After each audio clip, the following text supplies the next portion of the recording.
July 16 ആഗോള കത്തോലിക്ക തിരുസഭ കർമ്മല മാതാവിന്റെ തിരുനാൾ ആഘോഷിക്കുന്ന സുന്ദര സുദിനം. ആദ്യമായി തന്നെ എല്ലാവർക്കും കർമ്മല മാതാവിന്റെ തിരുനാൾ മംഗളങ്ങൾ നേരുന്നു.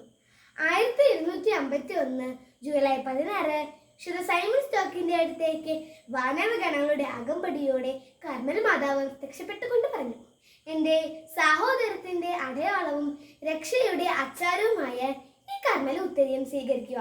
ഈ ഉത്തരീയം ധരിച്ചു മരിക്കുന്നവർ നശിക്കുകയില്ല എന്നേറെ ശക്തിയുള്ള ഒരു സന്ദേശമാണ് നൂറ്റാണ്ടുകൾക്ക് മുൻപ് സൈമൺ സ്റ്റോക്കിനോട് കർമ്മല മാതാവ് പറഞ്ഞത്. കർമ്മല മാതാവിന്റെ തിരുനാൾ ആഘോഷിക്കുമ്പോൾ നാം ചിന്തിക്കണം, കർമ്മല മാതാവ് നമുക്ക് നൽകിയ ഉത്തരീയം നാം ധരിക്കുന്നുണ്ടോ?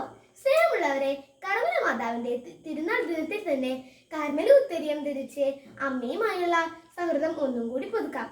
അങ്ങനെ നമുക്ക് നിത്യരക്ഷ സ്വന്തമാക്കാം. സ്വർഗത്തിലേക്കുള്ള ഒരു കുറുക്കുവഴിയാണിത്. ആരും മറക്കല്ലേ.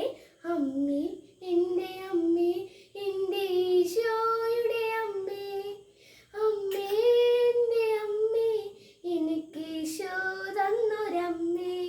എൻ്റെ ഈരടികൾ അതിർത്തിൽ എന്നും ഉണ്ടാവട്ടെ. ഏവർക്കും കർമ്മല മാതാവിന്റെ തിരുനാൾ മംഗളങ്ങൾ നേരുന്നു. ജയ് ക്രൈസ്റ്റ്.